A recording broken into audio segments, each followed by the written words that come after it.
As you recall, we saw that the combined gas law really shows us the relationship between pressure, volume, temperature, and amount of gas. We can rearrange the equation to form the ideal gas law. And the ideal gas law is what we're going to be working with today. We want to try to solve some problems using the ideal gas law, so make sure you have a calculator in your note packet so that you can practice these problems.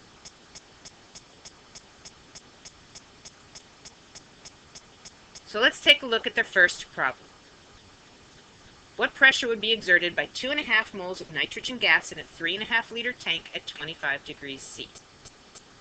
Since this problem is not about a change in conditions, that's what we did earlier, it is appropriate to use the ideal gas law. We're going to make a chart, and you can see here it talks about R being 0.0821 atmosphere liter per mole Kelvin. If that's the answer we use, the value we use for R, then our answer at the end is also going to be in atmospheres. So we have our chart with all our variables with their units. Don't forget the temperature has to always be in Kelvin.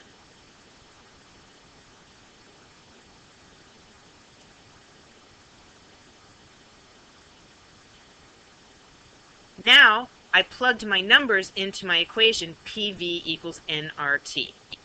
And then I rearranged the equation to solve for P. You'll always have 4 of the 5 variables. You may have to look up the value for R. And you'll always be solving for the 5th variable. It's important to take a look at units. You can see that we've used up liters, moles, and Kelvin. Liters, moles, and Kelvin. So our R is in atmospheres, our pressure will be in atmospheres. And if I plug the numbers into my calculator, I end up with a 2 significant figure answer, 17 atmospheres. Hopefully everybody got that one right. Let's try some more problems.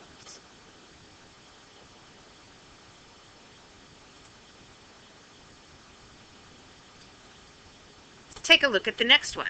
We have a very toxic substance called sarin. And a 0.5 liter canister of hazardous sarin gas was discovered in an old abandoned military installation.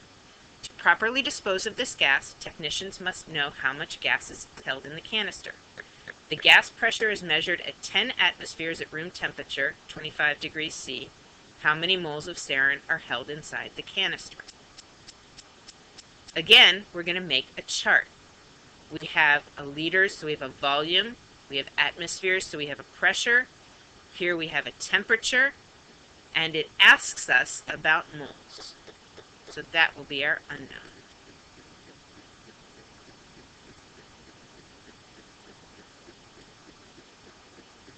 Again, R is 0.0821 liter atmosphere per mole Kelvin because pressure was given to us in atmospheres.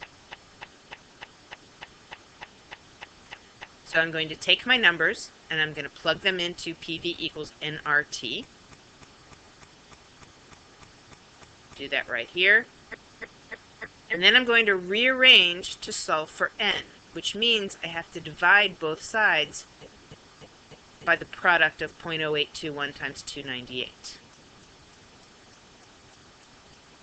Here's what I want to try to solve for. And be very careful putting this in your calculator. Try this to make sure that you also get 0.2 moles. If you don't get the same number I do, you probably didn't use parentheses around the product of 0.0821 and 298. Don't forget order of operations in your calculator.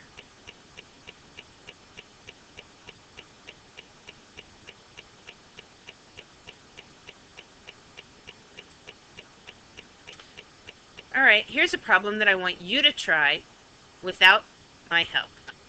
So pause the recording, make your chart, solve the problem, and when you're ready, hit play again.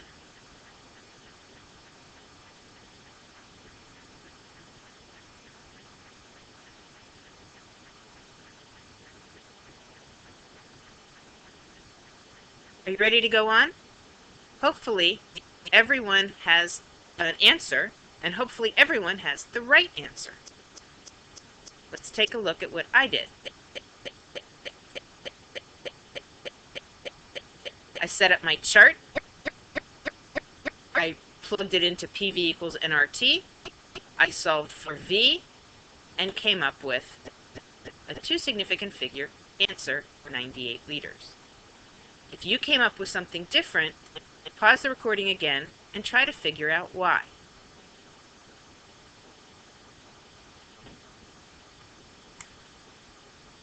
Okay, so here's another question. When the volume of a gas sample is measured, its pressure and temperature must also be specified. We want to know why that is and why that's not normally necessary for measuring the volumes of liquids or solids. So pause the recording again and see if you can come up with an answer.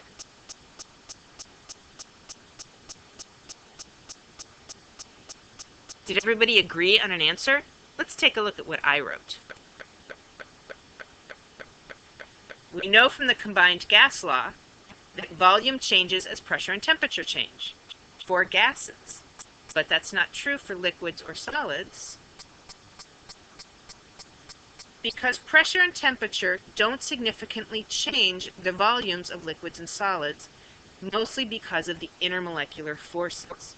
The intermolecular forces really help to keep the liquids and solids together in about as small as volume as they're going to be. You might see tiny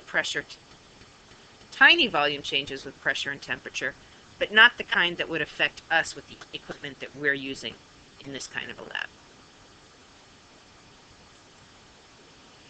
Okay, here's a couple more problems. Let's give them a try again.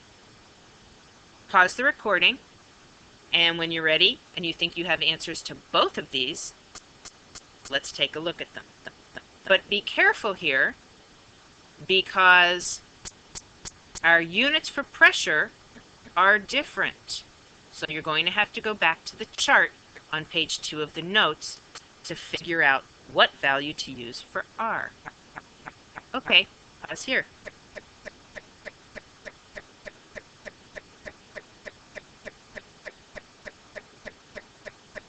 Hopefully everybody's had a chance to find R and figure out the answers to both of these questions. You did remember that you had to convert these to Kelvin, didn't you? Let's take a look at our answers.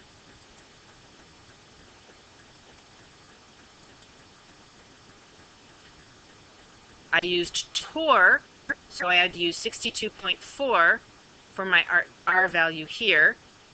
Two significant figures, 3,900 torr.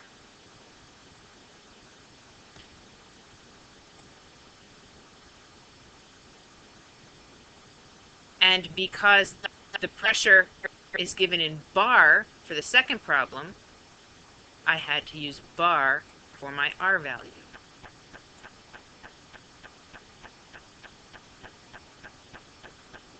The liters and the Kelvin and the number of moles, those units are going to be the same in every problem. But pressure has a lot of different units, so make sure you know which units go with which problem, and you use the R value that goes with the right units.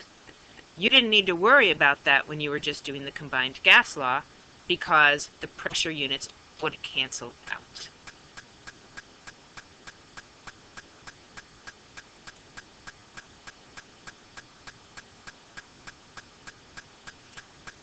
All right, we're going to make things a tiny bit more complicated. This first problem looks at a change in pressure. So we have to go back to our combined gas law. While the second problem doesn't have any changes, it will use the ideal gas law, PV equals nRT. So again, pause the recording, take a few minutes, and try to solve the problems.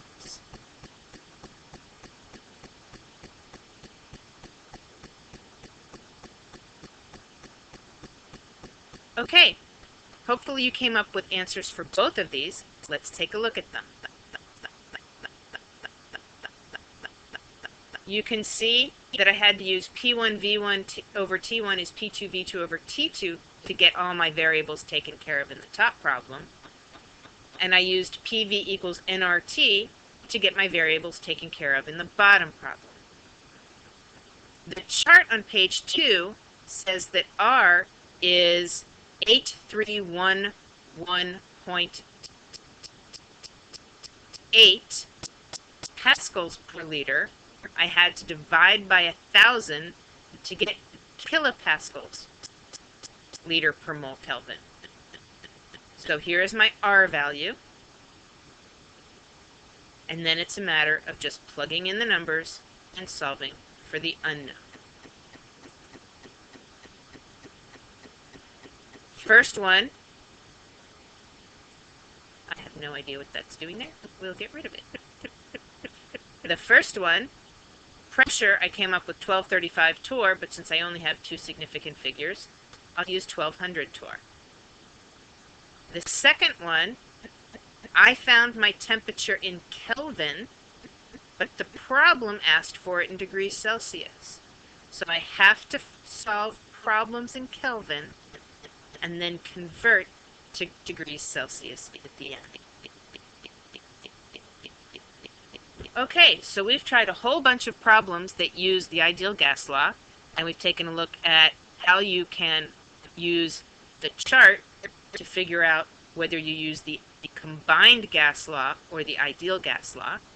So you're going to have a chance for homework to try even more of these problems. Don't forget to show your work, don't forget to use all your units, and good luck.